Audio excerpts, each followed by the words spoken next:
Hey, everybody, welcome to What Drives Us, episode 467 for September 14th, 2022. Coming to you live from the bottom left coast of America. It's me, Russell Frost. I am your host. Let me introduce this amazing panel, and we will continue our journey into advanced tech mobility and sustainable energy. My co host and friend in Northern California, Georgia McKenzie. Oh, me. Hey, everybody. Thank you for showing up tonight. We got a lot of stuff. So basically, I'm gonna zip it and let you guys move on. We have a lot of ground to cover. Absolutely. Next to her on my screen is my friend in the Pacific Northwest, Mr. Patrick Connor. Hello. I'm bringing a couple stories where justice is served. It'll be fun. Ooh. Nothing I like better than a little justice served. How bloody is it? My friend in the Mid-Atlantic region, he is Kacey, Mr. Supercharger Green. Lots of supercharger news this week. Is there? I thought they all shut down. No. No? No. Although, Electrify America is shutting down some sites to finally put in some reliable equipment. That's good. Yeah. Who'd have thunk it? Mm-hmm. EV owners everywhere rejoice. Yeah. And last and certainly not least, he is the owner and founder of Boulder Hybrids. His name is Paul Guzik. Hey. Let's get charging. Hey, Paul, welcome back. We always miss you when you're gone. Thank you so much. Let's, as Georgia so astutely pointed out, we have a ton of stories to get through. So let's get this show on the road. I'm starting off this week with a journal article from the Review of Economic Studies. It was published a long time ago, April 2014, but it has an incredible pertinence to today. And the title is Pounds That Kill, the External Costs of Vehicle Weight. And as you might guess from that fairly title that does sort of lay it all out, the abstract kind of outlines that as vehicles weigh more, the costs of them go up. Fuel costs, fatality risks, damage to roads. And in fact, in the abstract, they're saying that being hit by a vehicle, it actually, the externalities of these larger vehicles being on the road mean that we're really subsidizing them in a way with our lower gas prices. And what this makes a case for is that the European gas taxes, although much, much higher, may be more close to what they should be because of these costs that we don't cover. That's all I got. Any commentary on heavy vehicles being evil? I've got one of the things in there that really struck was when they said that if you're hit by a vehicle that weighs 1,000 pounds more than yours, that your increased chance of injury or death goes up by 40 to 50%. And that's, that's not just an externality, that's injury or death. I mean, that was the part of it was just, we really should make sure that vehicles are right-sized, and that I don't know how you fix this. I mean, they suggested taxes based on weight and increasing the fuel taxes, which both would help. But then you're just allowing the poor to be jerks, not anybody else. You're disallowing the poor when we really should be disallowing the class of vehicles.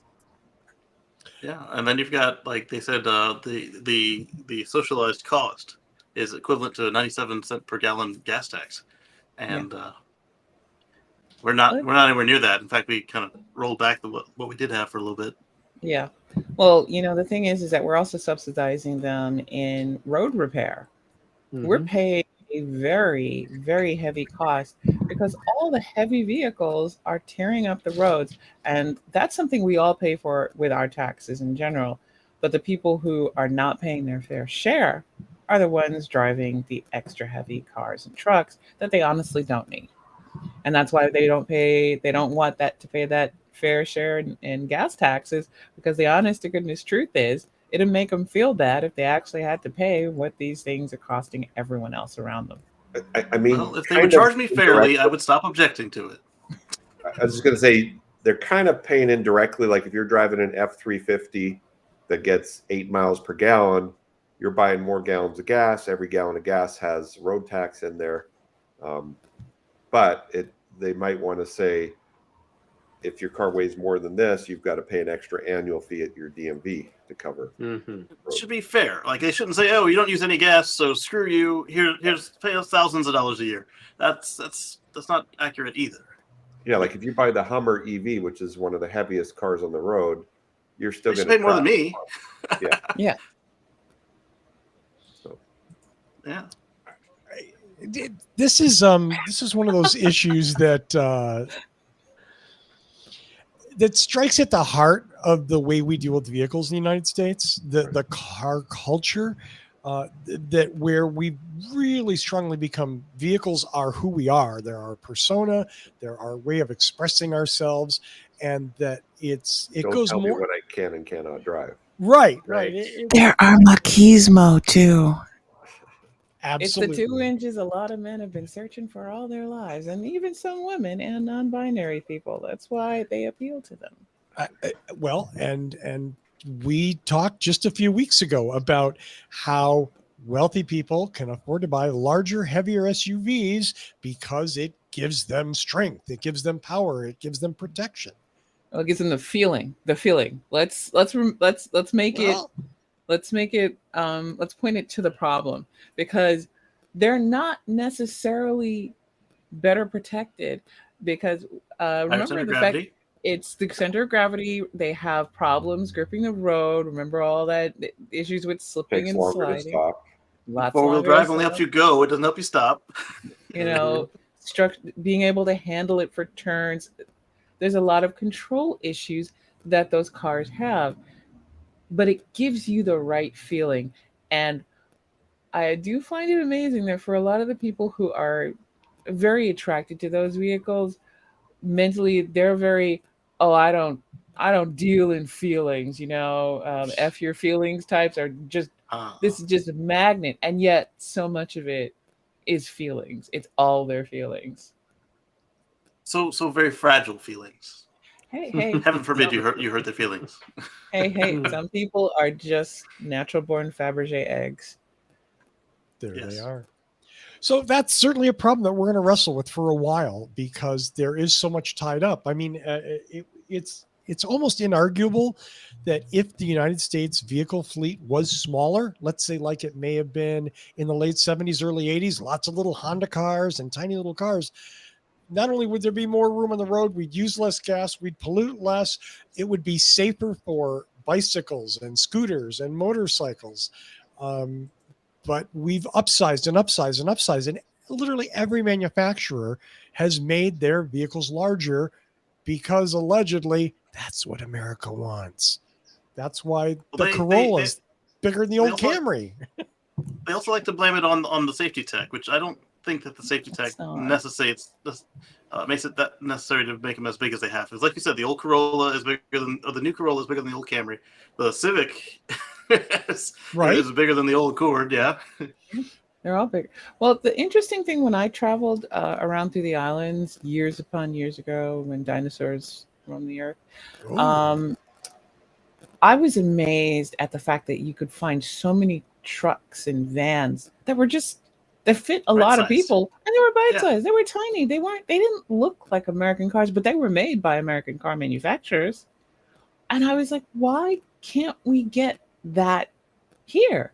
I love that. I love these smaller cars and trucks and vans. I want these cute little vans. They're adorable. I love it. And I just can't get the profit margin. The thing is, or they can get more profit doing something else. Like I bet you that Honda E would sell great here if they would allow it, but they won't. I don't know. It's an interesting confluence of both public perceptions of strength and protective vehicle, the desire to intimidate through cars. To my mind, a lot of it, it's like It's like a little strutting mating display, but it's got 4 wheels. And, and also, honestly, manufacturers tend to punish having regulation by creating the worst possible interpretations of regulations if they can get away from it with it. Yes. And that's what I think we have here. I talked about it on the Tesla Life last week. We just bought a Chevy Spark EV. Nice little car, barely seats 4. But there are some small vehicles still if you look hard enough. Absolutely. Okay, let's move on because we have to. One more thing about the small Of course, vehicles. Paul. Of course. I'm excited about the potential Toyota compact cruiser that looks like a little baby FJ EV cruiser. Right. I think it's cute. It's not gargantuan. Right. That sounds interesting. Can anybody show us a picture of that? I will do that because then what I'm going to do is turn it over to Kacey and we'll show you the picture during Kacey's story. How's that? What's it called again, Paul? I think cruiser. It's like a baby FJ cruiser, but it's an EV. Yeah, it's I think it's really cool looking. okay. Here it is. Let me. Oh, it's the EV too. Now I'm Yes. interested. Now, Which whether or not it will actually materialize in the real world. I was just gonna say and will Toyota kneecap it because they love kneecap and electric. Yeah, we gotta hope that Toyota's actually gonna make the damn thing and sell it in the U.S. Aw, that is That would adorable. so well. It is that would go adorable, right? Yeah. Yep. Yeah. And it's got that boxy Lego look. Sure. It just makes me want to fun. say Look at Tonka that. toy. Look at the back end. It's got a cute butt. Yeah. And it's not cute. It's like Well, am I not allowed to put it that way? I don't anthropomorphize the vehicles, Russell. I'm sorry. Baby got back. Okay, that's hot. That is awesome. Estimated sale price $45,000. Fall of 2020. It's never going to be that low. Maybe. Yeah. I mean, No front. Oh well. I mean, if That's they a Toyota. I just don't believe in fronts. repackage the FZ8Q, whatever it's called. Oh yeah, it's gonna have some stupid name. I don't even. Yeah. It'll be a B something. B code name 7000. FJX472. Let's see if it says. No. All right, let's get rolling. Let's get So- rolling. Kacey, so take it away with your story, please. So speaking of small vehicles, Russell, you got a photo of this one? You want me to So, dig that up, Kacey? Yeah. So we're doing a follow-up on a vehicle that we showed off earlier. It's a little city scooter, and I say little city scooter because, It's very small. it doesn't go very fast, and it is very small. They've upgraded the battery modules by 17%. They've gone from 500 watt hours to 585 watt hours, and you can double that by putting a second battery in there. Because you just slot them in there. The motor went from being able to do 29. The range went from 29 kilometers to 32 kilometers. It's 20 miles. 3 kilometers. Right, Okay. and the motor is now rated at 1.2 kilowatts on 10 This inch is an tires. e-bike in a It looks scooter like a form. scooter. Yeah. Pretty much, Mhm. and no pedals. But yeah, I like I mean, it suits its purpose, and then the price is only $2,200. So, Oh, and this year, this color is new. This blue color is new. It used to just be yellow. So yeah. I mean, it's it'd be cool in college towns for kids to get Yeah. around school, grocery store. Mm-hmm. I actually had a Vino 125 gas bike, which I really liked. It was a nice little scooter, a little way bigger than this, way heavier than that, believe it or not. And but again, this is, I mean, this has been my perverse little idea. That kind of vehicle is all anyone between the ages of 16 and 18 should be allowed to drive. Right. A 30-mile-an-hour electric scooter. Go do it. I know, but Russell, What about Farmville? It's hard to detect when you have to use both hands to steer. I know. Oh, And in the winter, it gets cold. I get it. I mean, and it's not good everywhere, but I still, I love this idea. Now, Kacey, what's the sad news? Good luck finding it. We're never going to see it. It's Yeah. Japan only. Yeah. So Well, Yamaha. I mean, it's another Japanese company. Why would they give any love to the US for cool EV stuff? that kind of sucks. Mhm. Then again, Japan is very e-scooter friendly. I mean, would you rather walk or ride an e-scooter? They better be e-scooter friendly. Oh yeah, absolutely. Well, I mean, all of Asia, right? Scooters, Yes. small motorcycles, the Honda Cub, the most Very popular friendly. Bicycles. vehicle in the world. Bicycles. But look at the thousands of people that can crowd a small street and get where they're going. Yeah. Obviously, I'm a big scooter fan. I like their prices because if you can get it for $2,200 over there, but over here it's what did we say the other one was that we looked at last week? Like 40 or the pre-order one. Which one are we? I'm sorry. The pre-order one that you were ready to go until they said 8 months from now. Oh, It was like 40, wasn't it? Yeah, it was like $4,000 and change somewhere. No, that was just the down payment, and then it was like 40 when you went to buy it or something, wasn't it? Yeah. Or was that the other one? I don't remember now. Yeah, One was affordable and one was not affordable. $2,200, right? Yeah. I don't know. It's interesting because I almost got run over walking on a path today by something that looks quite a lot like it.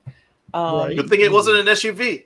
It's true. I would have been a lot more scarred for that one. But that was a woman in her 60s, just living her best life, looking cute on her scooter, zipping through the bike paths on her e-scooter, headed to the market. E-scooter, And you know something? I think that says a lot about that. There's a potential to sell to a lot of people, especially who just want to do some little day trips and have a nice time out. They don't want to pedal on a bike. They want to get where they're going, but they want to look cute, have fun, and like their little EVs. Why not? She was probably not supposed to be on that bike path with that. I was about to say vehicle. bike path. She's probably not. Yeah, she's not. She's got a motor. Right. Yeah. Who's gonna stop me, man? Right, but she also doesn't want to get killed on the street. So I see the dilemma she has. Okay, I'm in Davis, which is basically Bikesville, USA. So we actually have great bike paths on the street. So this was just this is just somebody having a good time. Who could do it? If we could have segregated bike areas with another lane for motorized two-wheelers that were electric. That would be the trick. I mean, and let's be clear again, with the downsizing of the fleet that we're talking about, we need different infrastructure. We need protected bike lanes. We need scooter lanes to separate. Right now, we shove pedestrians and bicycles, and to an extent, small scooters, all on the same path, and that's not good. Right. We have the road space. We just need to allocate it way better than we do now. So much. Somebody's got to save 2 seconds in their SUV. Can't wait at that light. Right. So much of our policy has been around cars are the answer, and the bigger the better, and that's just not long-term smart. Be a J, cross at the crosswalk. Right. Yeah. Take it way back. I had to look up that term. So J used to mean like idiot or moron or dunce. I mean, that's why it's called jaywalking, because it was people used to just use the streets because they were there, and then all of a sudden these cars came around and they needed to get the people out of the way. Yeah. So that actually was an ad campaign by the automakers. Right. Because before, streets were streets for the people, and then the automakers were getting in trouble for car and pedestrian interaction, and rather than lose sales, they put it on you. I saw I don't know what you call it, documentary, I guess. They've now got flags that you have to carry on some intersections. They've got these little orange flags you got to carry as you cross the intersection. Please kill me. Just and most people don't. But now, if you get hit by a car and you weren't holding the flag, it's his fault. Oh wow. Yeah. Yeah. Well, speaking of small two-wheeled vehicles, Paul has some very interesting news. Yes. Hopefully. story this week. Honda, who most of us know started in this country as a motorcycle company, not as a car company, plans 10 electric new motorcycles by 2025, including one for kids, a little electric EV motorbike for kids. It says they're going to announce them globally, and they want to make their entire motorcycle lineup carbon neutral by 2040, which could be cool. In Asia and other markets, they have some electric scooters already. And then what was really interesting in this article, which was in Green Car Reports, by the way, believe it or not, the Asian motorcycle manufacturers are going to standardize on a portable battery pack. Oh, wow. Go row! So you could pull into the gas station and swap your battery and get another 50 kilometers, 100 kilometers, whatever the range of the pack is, in like 10 seconds instead of having to sit there and charge. And if you think about a lot of markets in Asia, people don't have garages to park these bikes. They have to park on the street. So having hot swappable batteries would really make sense, and even make sense for us in North America. So yeah. I thought that's cool. If they can actually do this, that would be a very cool thing. Or, for instance, a battery you could take out of your vehicle up into your apartment and charge in your living room. Yeah, and leave the scooter on the street or the bike on the street, or bring it to your office. And let's say you decide to go on a circuitous route after work and you run out of juice, pull into a charging place and swap it out and continue on your way. Yeah, and I kind of facetiously called out Gogoro because I like them. They've got those battery banks. Typically, the Japanese auto manufacturers bike manufacturers have been making sure that they make incompatible batteries that are almost exactly the same. So I say Gogoro, but this will probably still not include them. It'll be the Mitsubishi, Honda, Yamaha thing instead. It's like just slightly off. It doesn't fit. But one cool thing about the Gogoros is there was a power outage that I talked about on one of them, and people were still able to go and swap out their batteries because the backplane on things is pretty intelligent. It's pretty cool. But it makes sense. I mean, if they could just hide their pride and proprietariness and just say, "Hey guys, let's just standardize. We're all going to benefit from this." Right. Exactly. Make a pack that's easy to swap, and let's get the market going. Right. I mean, if you would use the Gogoro interface, you could have the green ones, or you could have the red one, or the blue one, whatever your manufacturer color is. And then, if you didn't pick one, then you use the generic green Gogoro. Or maybe government has to get involved. Like in Europe, they're saying all cell phones have to have a USB-C charging port, and Apple has to comply. They can't say we're going to be different anymore. What is it in Argentina? They are in trouble because they don't include a charger, so they just either have to pay billions of dollars or they can't sell the phones at all. Right. Yeah. It will be interesting to see. I'm skeptical because we just don't see these things here. But I hope so bad. I think four models for Japan, USA, Europe. But 3 large, fun EVs and 1 small model for kids. We are pushing for that right now to have a level of standardization. Granted, it's Elizabeth Warren and the USB-C question, but we can have it. We just have to have legislators willing to write that legislation and push for it and champion it. So we can do this. Now, getting people to comply, and next thing you know, it's freedom to pay for a special model XYZ battery with special incompatible XYZ charger that shows what a unique, special little snowflake of goodness you are with your new incompatible with everything else electric vehicle. That's a whole other story. Well, if you need the extra power, put 3 of them in there instead of 2. Yeah. But then they could also spin it as the bike comes with no battery, so it's less expensive to buy. And have a lease program that assures you always got a fresh battery, for $22 a month. You can swap it out as many times as you want. Or it comes with a little starter battery, and if you want more, you can lease them or buy them. But because they gave you the smallest battery possible, it's so much cheaper. And it was on you that you wanted the 100-mile range. The problem is at a swap station, you're going to give the little shitty battery and take the good one. And how do you account for that? Well, then now you don't have any battery because you just rented them both. Yeah. So I would keep the small one at home, and then I would lease the batteries I want. Well, we'll see what happens. My skeptical nature Yeah. is But skeptical. Honda's, every other country is really big on two-wheel devices. So not as big. Besides, if you want to be a bad boy or girl or non-binary or any other kind, you got to have 2 wheels and a leather jacket or faux leather. Right. Let's go to Patrick, who has a story about someone with, shall we say, questionable ethics. Yeah, Russell just mentioned his skeptical nature, and here's a story where it really paid off. Something we've been following for a long time here, and I'm happy to say even back then, we called out that there were red flags for days. So this is coming to us from Fortune, and the article is titled, Trevor Milton founded a buzzy EV company, Nikola, and positioned himself as the next Elon Musk. Then his $34 billion house of cards came crashing down. So for a lot of people, he's the worst fraudster, this is out of the article, since Elizabeth Holmes of Theranos.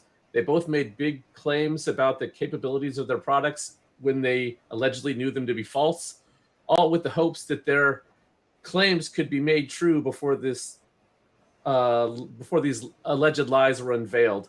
Of course, all of the time taking investors' money while they're doing this.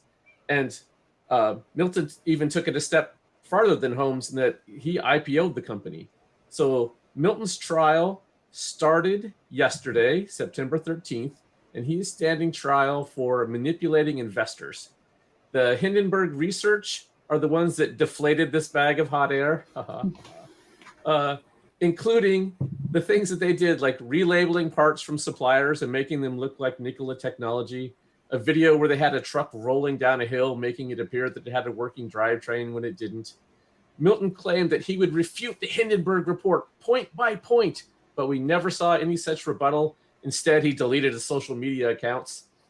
After the company IPO by a SPAC, Milton took $70 million out and bought the most expensive home ever sold in the state of Utah. All this while the company had no revenue. So, yeah, that is not how you run a startup by paying Don't yourself interrupt for a second. fat cash. It sounds like I'm almost done. This is a little more than you guys can have the floor. So Milton said directly in interviews that they announced their pickup truck, the Badger, to entice Robinhood investors to boost the company's valuation. So that's certainly going to come back to bite him in the trial, I'm sure. And even after all of this, the company is still trading publicly with a market cap of about $2 billion. So that's it. We're going to keep reporting on this as it rolls out. We've been following it since the beginning. What y'all think? I want to start out by pointing out, just as Georgia would have us do, that these reporters have accepted the framing of these unscrupulous companies. They said he founded a buzzy EV company. He founded a hydrogen truck company that also does natural gas EVs. before that. Yes, That's true. It was. Yes, right. It was wherever the money was. right. So go ahead, everybody. Mud's flavor on Wall Street. Right. Mm-hmm. Oh, and they tried to pawn the Badger off on Tesla, and they weren't falling for that. Full shenanigan. GM. They got GM to pick it up, but he was hoping that Elon would do it. And Elon's like, That's true. He did. Yeah, he said a lot of things. Man, that's a fast talker. That is some fast talking BS right there. And it is exact. I mean, when you consider, I'm going to tangent.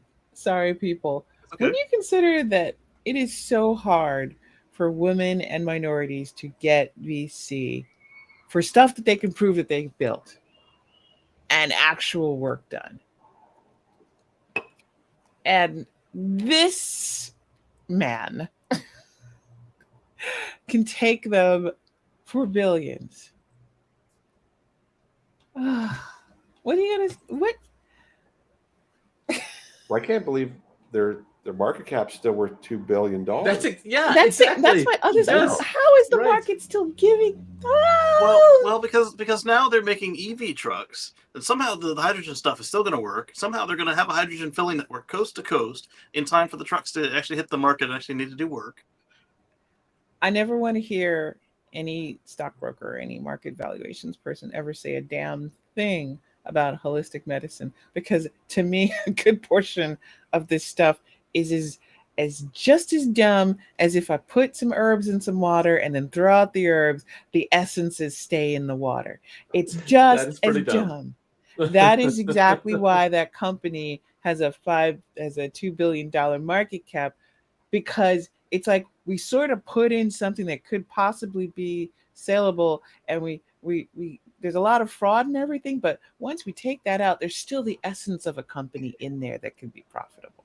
It's company essence. Hey, Patrick, do they have a better credit rating than Tesla? Oh, that's a good question. I don't know. Probably not, but maybe according to Moody's. I don't know. I'd have to look. That's what I was getting at right there. Oh man.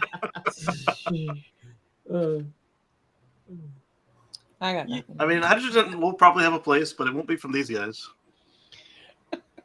You do have to admire the cleverness of filming the truck rolling downhill to say it runs. Yes, it does run downhill with wheels. Well, they didn't even say that it ran. They implied it. They're like, yeah, look, see, it's moving under its own power. Well, did they even say it was under its own power? In motion was the phrase. In motion.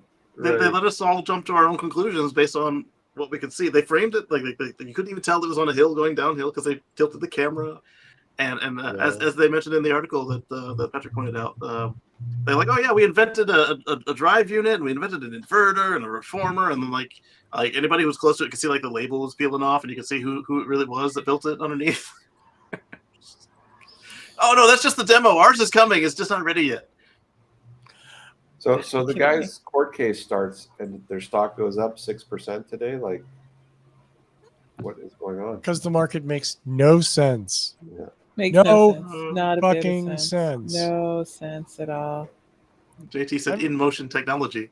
In quotes. Yeah. Kinetic solutions. Yeah. Technically, if I twirl, I Gravity power. am providing energy. I'm making energy. That could be perpetual motion, Georgia. Technically, yeah. You've invented something. Let's get a SPAC. Let's take you public now. That's right. You can see the truck operating on public roads. I got nothing. Okay. Well, let's go back to Georgia and talk about sustainable homes. Let's talk about and this actually I was happy to see, because I thought of you, Patrick, because you were talking about what about people's homes? How do we get those retrofitted? Is there money in there for that? Well, guess what? Yes, there is. There is. In the Inflation Reduction Act, we've learned a little bit more about reducing carbon footprint for your home, and that is big push for offering up to $14,000 in rebates and tax credits for people to make their homes more energy efficient, which, especially for older homes, you shouldn't have to buy a new home to get energy efficiency, and this is pretty critical. So a lot of this will help lower the cost of home upgrades, from installing heat pumps to buying new electric appliances like stoves and dryers. So these incentives will be in the form of tax credits and direct cash rebates. Now, there are two separate rebate programs: the homes rebate program, and that's making the entire home energy efficient.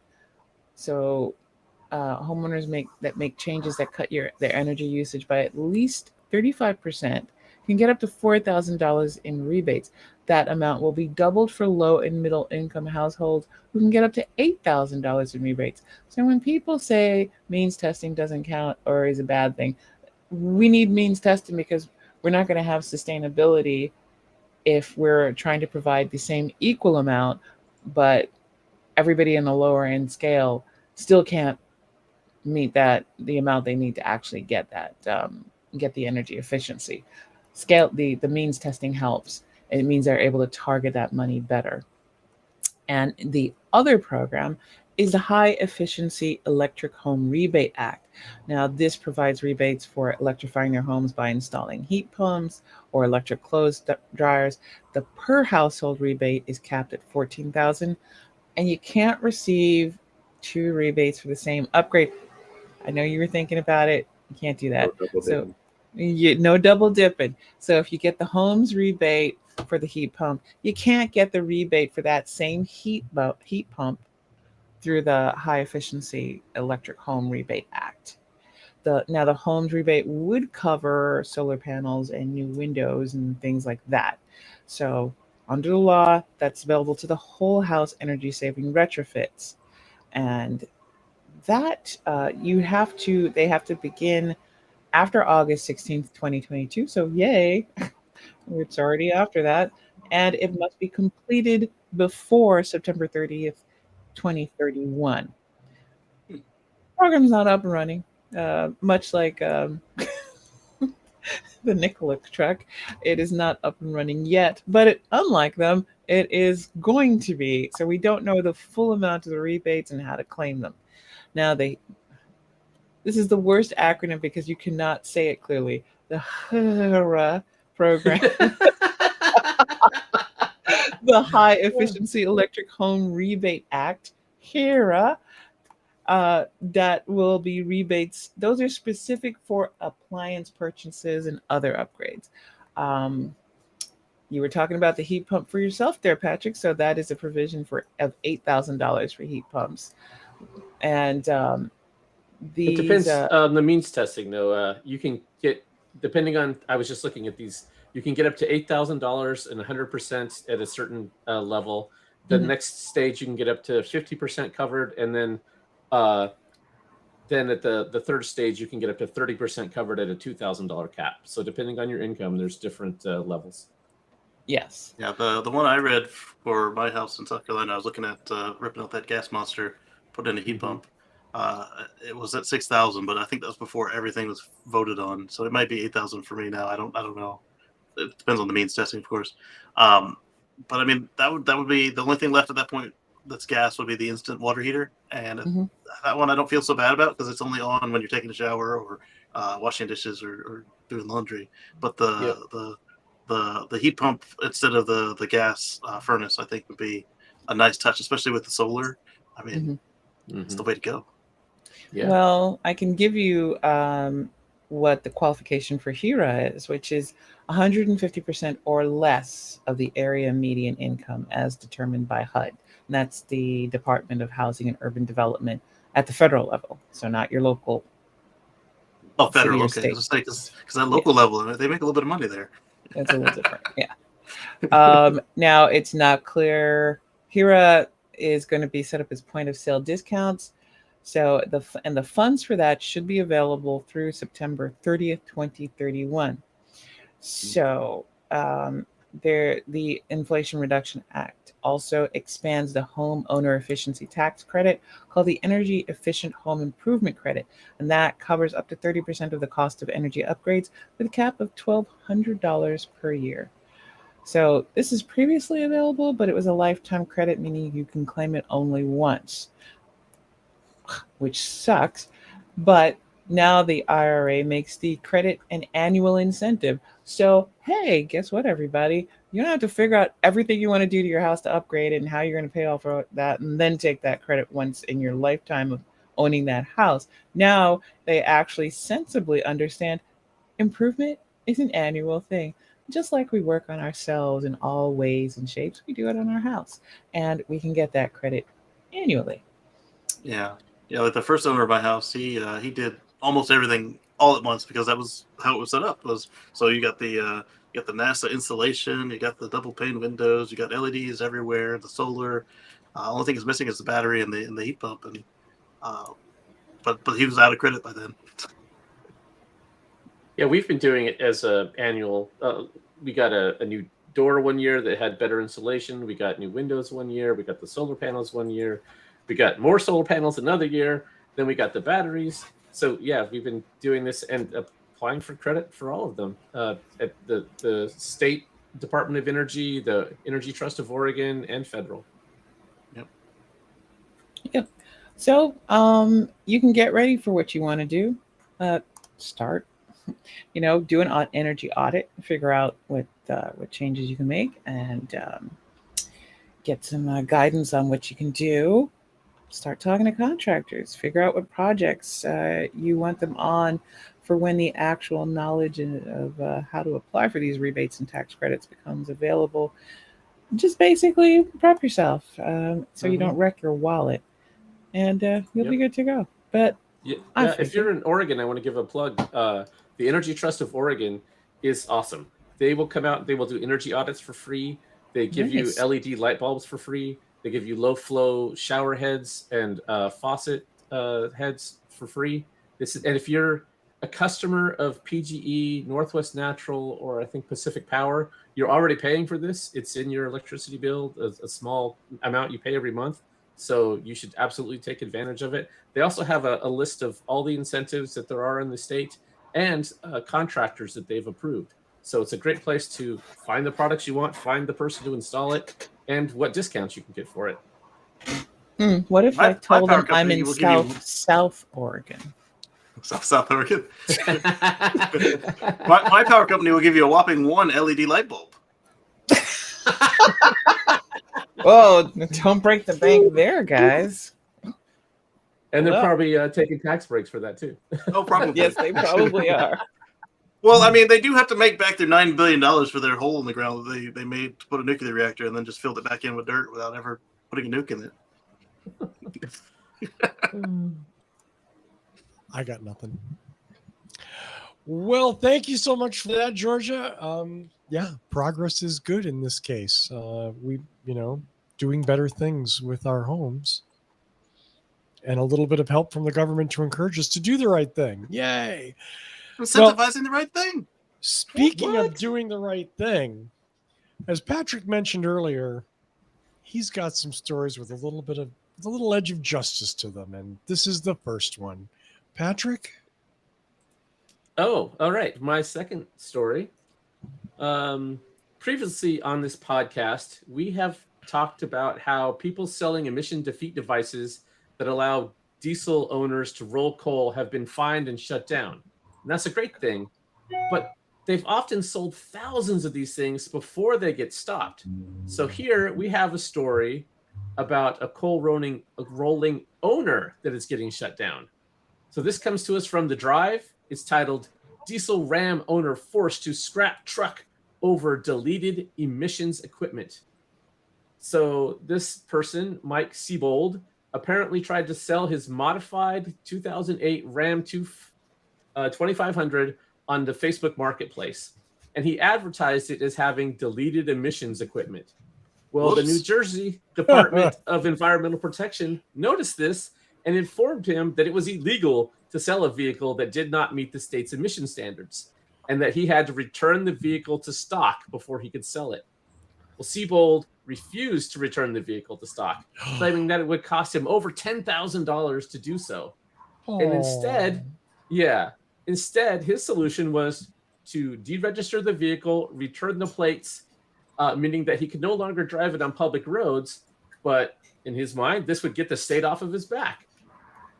Well, he decided that he was going to take it to a sled pulling event because he's not driving it on public roads. So I'm sure that he was polluting like crazy while at this event.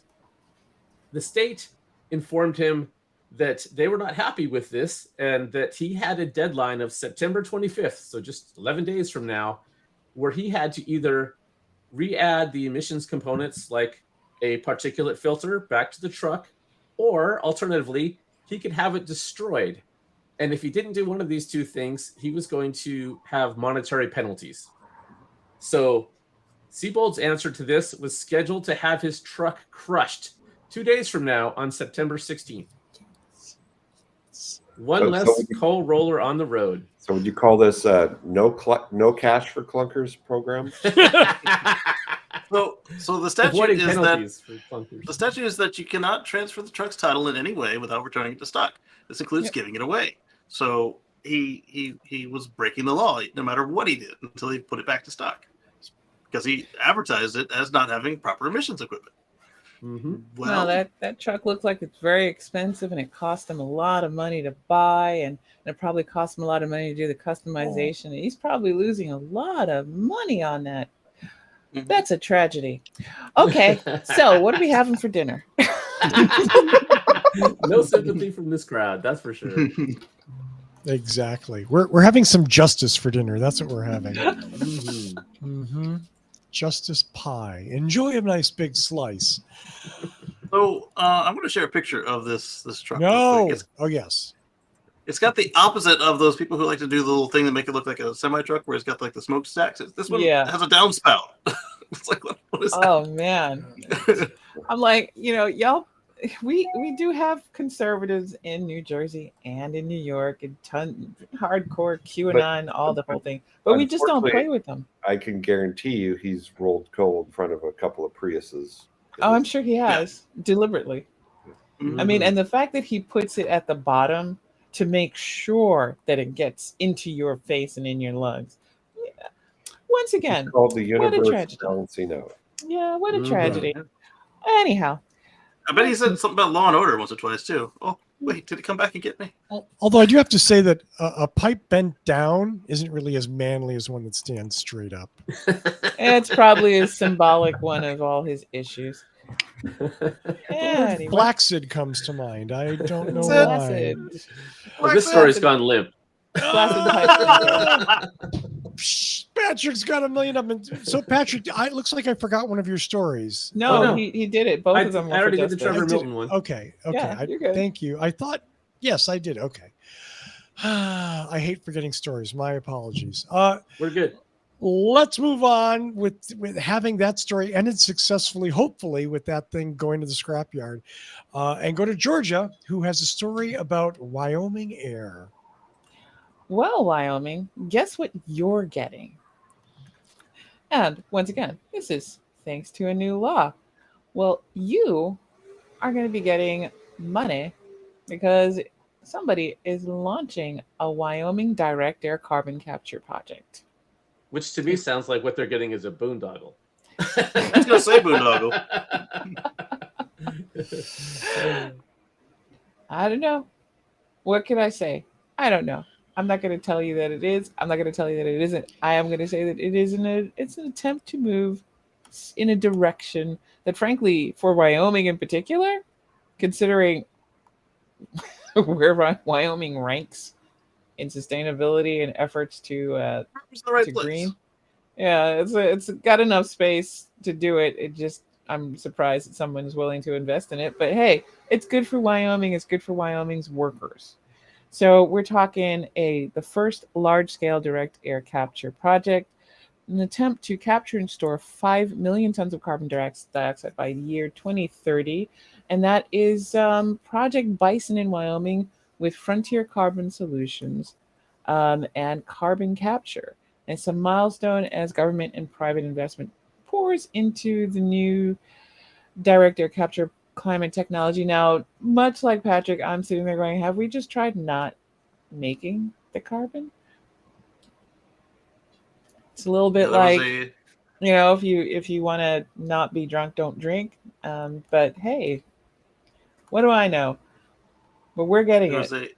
There was a scholarly team that made a device for semi-trucks to help reduce their carbon by doing direct air carbon capture on the truck. And the whole time they were poo-pooing on trains and EVs and hydrogen. I'm like, you'll still have customers without pooping on the stuff that actually works better than your stuff. Because not everybody's going to get a new truck overnight.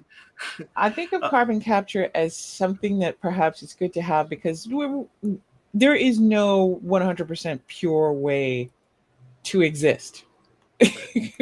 With the amount of people that live on this planet, the need for clean water, our expectations on energy usage, technology. Okay, we can't completely avoid making a mess. So we do need to find a way to clean it up. And there should be some level of, okay, we're just not going to get to that complete zero. But I don't want us to feel like, hey, we just have carbon capture. why do we have to think about electric vehicles or anything else? And it's really easy for people to go, yeah, we got this method, so we don't have to do the rest of the other methods because we want something super simple. And we want a bumper sticker path to goodness, and it doesn't work that way. Life is complex, and we have to do a whole lot of different things to get this to work. But it's a good start. This is Bill Gates' preferred method for low carbon, right? Bill, I don't think this is Bill Gates. Bill Gates Jr. I mean, I don't know that it's him doing this, but It's that's Bill what he wants Gross. Bill Gross. But I mean, that's the tech that he's interested in, right? It is one of the things that he's interested in. It's one of many the many things that, but yeah, he's not directly involved with this one, like George just said. I just every one of these carbon capture projects that has been done in the past, they've spent a lot of money. They've had almost no results, and we've got a limited budget. Wasting it on something that's going to give you almost no results just sounds dumb when we could be spending it on solutions technology that exists right now that can produce energy with zero emissions. Instead of, if we do get this working and it can capture 1% of what we produce in a year, that still leaves 99% of the problem, adding CO2 to the atmosphere every year. And yet it's going to make people do exactly like you said, George, just say, oh, we've got carbon capture. Don't worry about it. Just go ahead, roll coal. Go ahead, burn coal. It's such a waste of money, in my opinion. It's not the right problem to solve. I can't complain about what you say because I've been doing it way too long, having to explain science and policy to people and seeing them latch onto one simple, easy, I don't actually have to do anything more solution and say that's the entire thing. It's not. Right. There's it appeals to our lazy human nature. I changed my avatar for a day. The problem's not solved. Problems that's I mean, Right. We've rolled out here in town, we rolled out corporate composting and home composting, and people, no matter what you put out there, I just see people just dump everything in every single trash bin, including the composting bins. And it's like the amount of education and the amount of enforcement, community requires too much community for community solutions. Like 25% asshole is too much asshole, and Lord knows some days I'm wondering if we're at least 50% asshole as a species, because I can't get why would you even do this? Why are you so bad? But it's probably only 10% assholery, and I cannot understand why people just can't fold down a box and put it in the paper and put their plastics in the plastics bin. And that's with pictures. So you don't even have to read, just look at the picture. And for me, when people say carbon capture, it's like, well, nukes are what we need for all energy. No, we're not gonna do well with all nuclear energy. Especially since we don't do like France and reprocess our nuclear stuff. We just don't leave it for the next 3,000 years.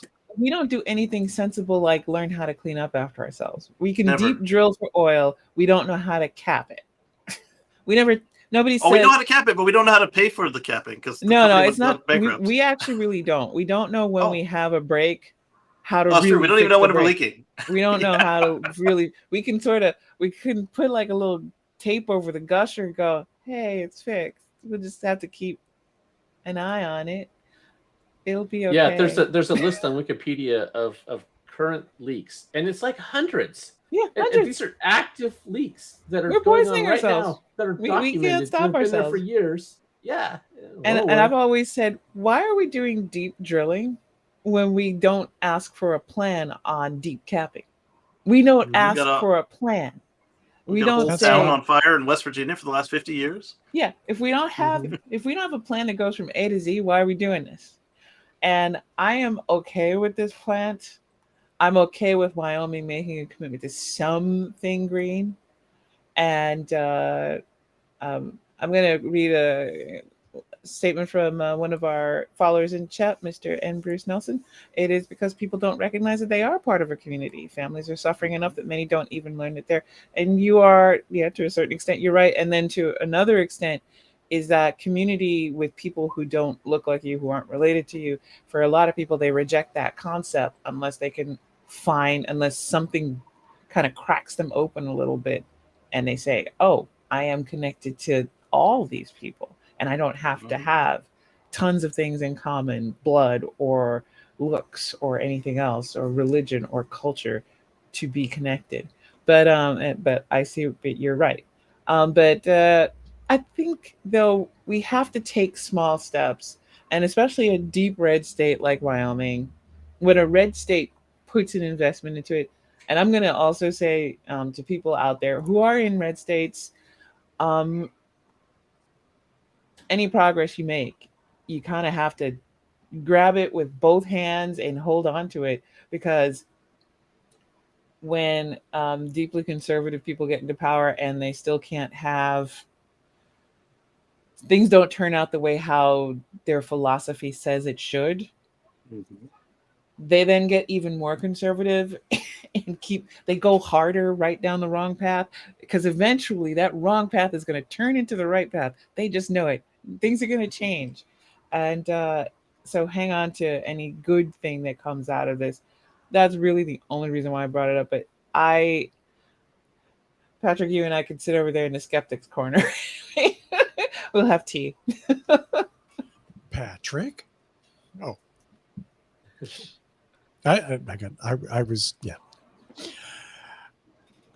I'm going to come down with Patrick on the thing. It's a good idea that we're doing things, but yet carbon capture doesn't make nearly as much sense as just not generating the carbon. And yet we've yet to see anything that works better than, say, planting trees. Funny, they capture carbon really well. I'd like to see Wyoming go all in on wind. I mean, it's a windy ass state. Yeah. But you know what? Coal industry is declining. Let's build it. What is there? 300 people that need electricity in Wyoming? Come on, let's be realistic. They could export it and make a lot of money. Exactly. You know, the thing is, battery. I think honestly, as battery technology improves, it might be a more profitable business, but that's the problem. Short-term profits are the ones that speak loudest. Right. But You said you're a plan from A to B, but if profits happen at E, you don't. That's where the plan stops. Yeah, and I'd love to see Wyoming invest in wind. They have all that flat, open freaking space. For me, it's like places that get tons of sun have tons of flat, open areas. Why the hell aren't you covered in solar panels? But I'm guessing for them, battery storage. What if we actually had trucks that shipped the batteries that needed to be recharged? But if that's one way to keep our truckers going. But hey, I'm just me. You're just what? And that's that. There you go. I have a story. Okay. About I think we're out of time. Yeah. No. Oh.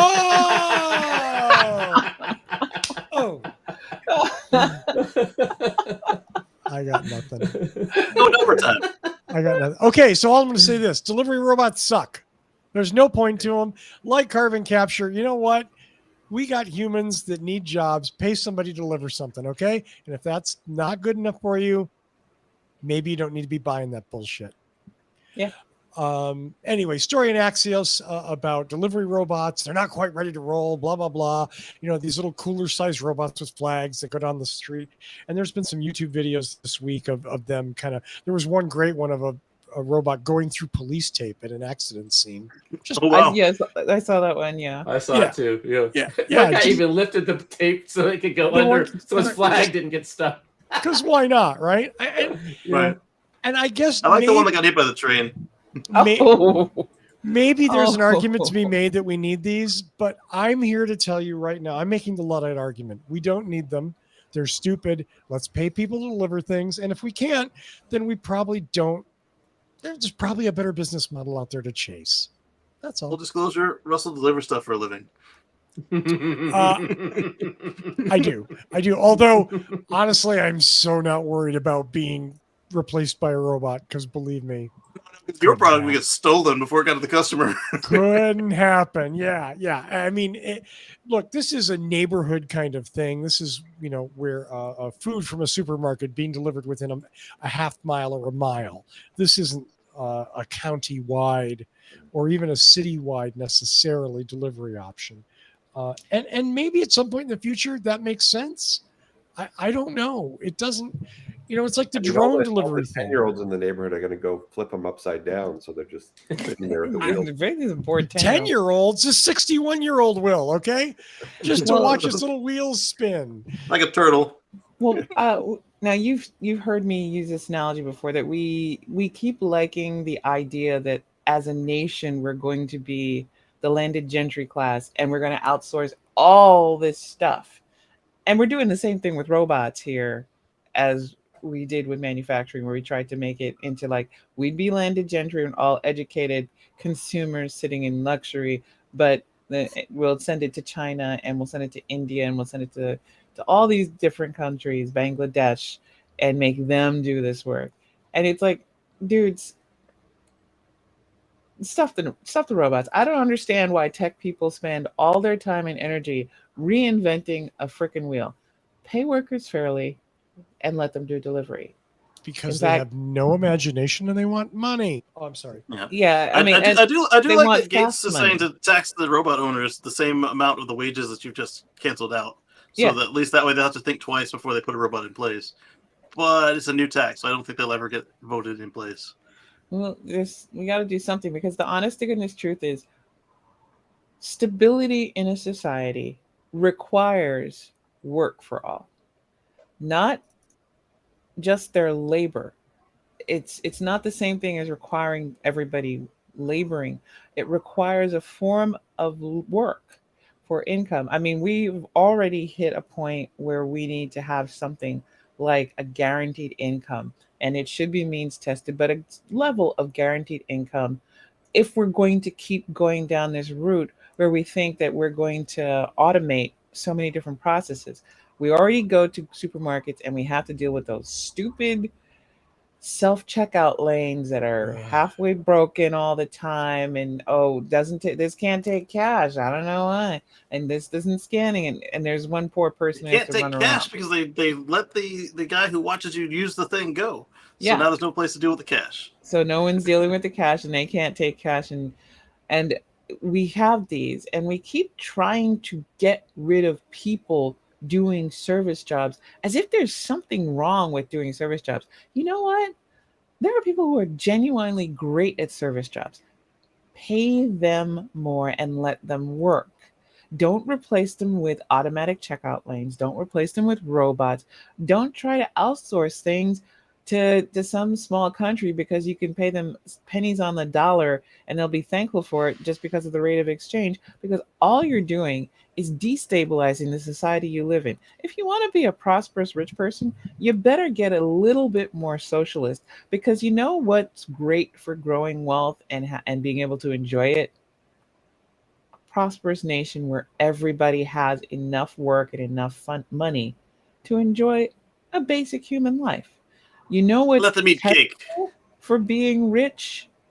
A nation where you literally have to lay out all the costs for private security. You can barely go anywhere. Your cars have to be armored. You need to have guns. You got to live in a compound. You can't go down the freaking street to get anything. Everything has to be delivered. You got to double check everything that gets delivered, because you never know. And then you got to be suspicious of all the armed people you've hired to protect yourself from the people you screwed out of everything, because they have the guns and they can take your stuff too. What stability requires a level, it's a balance. Capitalism should be fettered, because if it's not fettered, then the people are fettered. Capitalism needs to be fettered, and it needs to be controlled, and it needs to be regulated. There is no society on the face of the earth that isn't a blend of different modes of economy and social structure. And the stupidity of these robot things, it just makes no sense. I'm not going to argue with Georgia. I'll take the other side. Technology advances. People find new and better things to do. We don't have the people. There's a lot of jobs that people no longer do, and we've. But aren't marched they on. skilled They've labor learned new that skills. requires a certain level There's- of training and experience, though? I mean, I've And- seen we have a lot of empty jobs because there's a lot of people who died and they're sick. And you're right. There should be technological advances, but it must be controlled. I'm not saying don't advance. I'm saying there's a level of control we need to have, and we have to have balance. And we're out of balance. We'll see. Sounds good. I got nothing else. Let's go to Kacey for our final story of the night. Kacey, Yeah. this better be a happy story, or I'm coming over there. It's a fun story. Okay, I'm you going to got stop picture- the car. That's it. Have you got pictures for me? I do, as a matter of fact, Kacey. Green. All right. So How's that? how would you like a Canadian built EV camper? It's not highway legal. Wait, what? It's not highway. What? I mean, you can use it like any place that lets you drive a UTV on the road, like a Polaris or whatever. You can use this on those roads, and it's narrow and it'll fit in the gaps in the So you're trees. going to trailer it in your Dodge Hemi to get it to the Correct. campground? And it's big enough to hold a couple e-bikes when you're taking it to the place. So there's that. There's another small problem that it costs $164,000. Sorry, $136,000. I'm sorry, and And $600. yeah. So this yeah. Adventure One has got a range of about 100 miles, and it sleeps two, and it's got a nice roof And no one decking, will so you can buy get it. more people. It's got a nice roof decking, so you get more people on it. It's going to be in my area at a show in what is this, October? So I'm going to try to make it out there and get some like firsthand. But these are all renders, so I don't even know what I'll be looking at when I get there on October 7th through 9th. I mean, I don't get it. A self-propelled camper that's not street legal doesn't. But it's got a 100-mile range. And it's 140 But grand. it's Yeah, not, but you can't 140 drive grand. it. it's not to the straight campground. legal. Oh, JT and you know what? There's nothing cooler than Japanese key cars. I'm sorry. Right, Key but they're trucks. street legal. On Sunday, I did another one of these like vehicles. It was I think it was like $40,000. It was coming like out of Italy or something, and it was like looking like a Italy or Spain. It was looking like a bicycle boat thing. No, it was looking like it was like a their version of the Hummer EV, and it was bigger. You could use it on the road. It had longer range. It costs, you could get 3 of them for the price of this one. Oh, man. And so if you choose to sleep in it, you don't feel so bad. But it doesn't fit in between the trees because it's a full-size car. It's cute. It's cute. The render is cute. It is I'm cute. disturbed Yeah. by the lack of street legality. What am I going to do? Tow behind my hip? Well, my fit? you could use it in like Utah or South Dakota or someplace that's got like you can use the UTVs on the road. It's got Why turn am I in signals, brake South lights. Dakota? I wish them well, but I don't see how they succeed. And that's the Well, starting it's, price, it's 136. Canada. We need our resident Canadian for Yeah, Canadian gods. too bad he's not here for that. I'd like to know what he thinks about it. Oh, and so you Paul, got 90 Paul cubic half feet. qualifies. Come on. Kind of Canadian. Yeah, he does. You got You're in a 12.9 cold inch ground place. clearance. That's true. You've been to I Canada, Paul. I've been to You Canada. got You're gonna have to 12.9 trailer inch it with ground. a big pickup truck. Yeah, you would. Yeah. 12.9 it inch doesn't- ground clearance, 604 horsepower, 737 foot-pounds of torque. Again, 100-mile range off-road. And all the comments were like, "Oh, you can't even get across most of the larger parks." I'm like, well, if you had to trailer it in, why would you start at one edge of the park and go to the other? Wouldn't you start from the base and go out 50 miles and come back?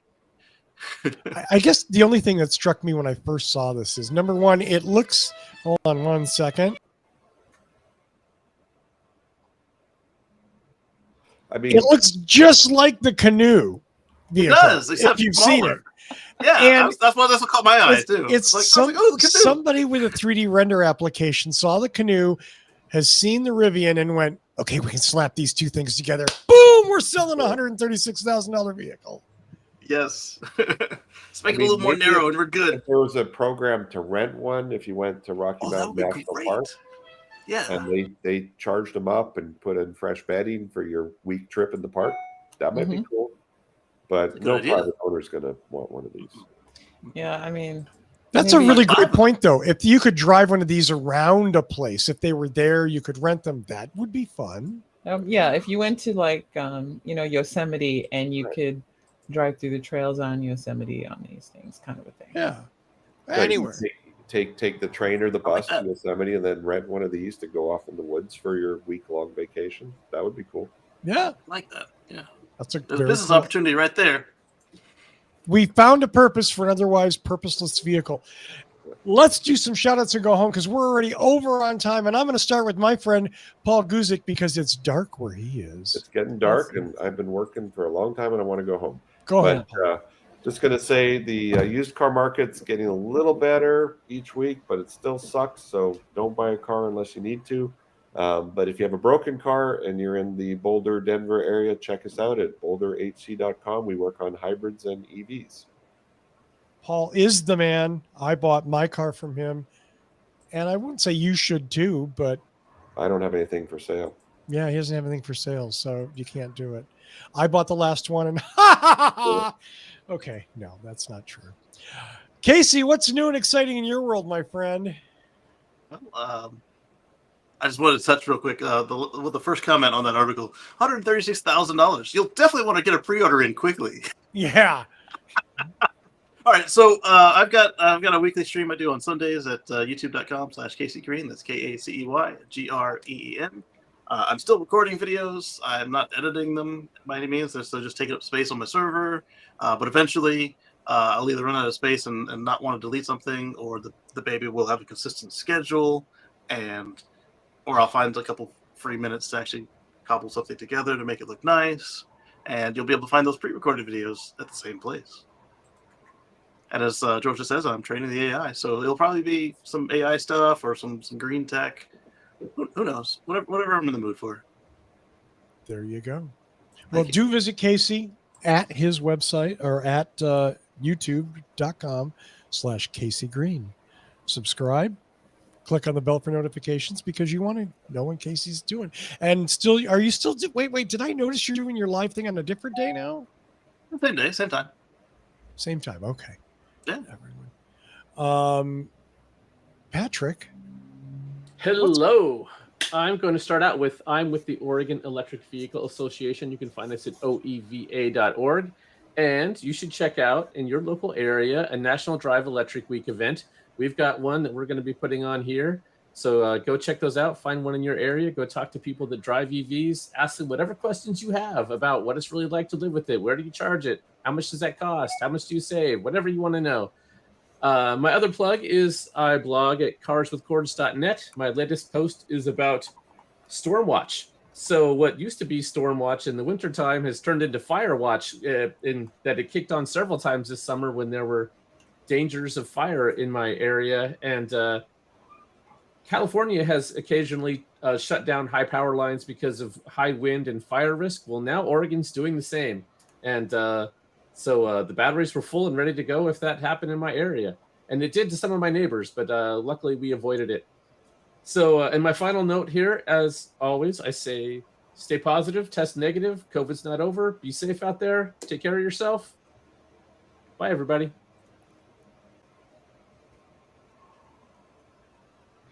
Russell, you are muted, which means we own the show, guys. We don't have to listen to him. We can stay all night. Oh, wait. He's still there. I'm about all night, but yeah, we can stay for a while. I was actually just fine with that, Georgia. You're up next, Georgia. Go.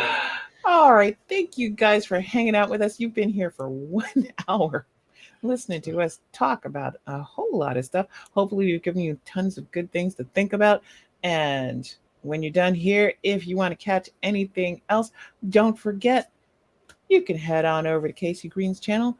Got all that AI, probably got some new stuff going because Lord knows Tesla seems to be updating every week. and he's going to be testing it. Keep an eye out for his new content, although right now he's focused on his brand new content because babies are the best new content. And I guess we're pretty lucky that it's just not all videos of babies spitting That's up. my wife's channel. Hers just changed. just babies. Just nothing but babies. So don't forget to hit like and subscribe here. Hit like and subscribe over at Kacey's. And although he's not here, Tesla Life, Mark Cullen. Go on ahead, hit like and subscribe because he's going to be covering a lot of Tesla content directly over there too. You can find us all at our various stuffs because Patrick's at carswithcords.net. You can read his blog. Lord knows he covers far more than cars over there. Lots of interesting information about solar and sustainability. Don't forget to read up on that. And I'm the only person not doing anything that involves sustainability. I can be found basically skulking through the corners of the internet, probably on an audio drama somewhere or writing something. And we'll see you here next week for What Drives Us. And what's the name of your podcast, Georgia? You mean apart from this one? Yes. All the episodes of Fast Track to 40 are out right now. So those of you who have not yet been able to listen, if you just want to sit down and enjoy, probably, I guess you could say it's a little bit like 30-something, only it's 40-something. And it's women, but it's fun. And I don't know what women actually talk about because it has nothing to do with shoes or dudes. There you go. That's what we do. Excellent. Thank you so much. And do check out George's show. Bruce in the chat mentioned San Diego Fully Charged this weekend and the Gamma Aptera. Someday I'm actually going to drive over to Aptera and bang the door until Chris lets me in, and maybe we'll have some direct reporting on that. Interesting to see.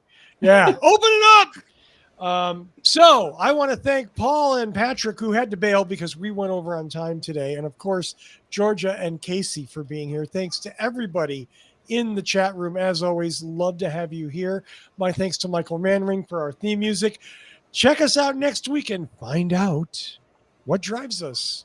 See you next week, everybody. Bye-bye. Bye.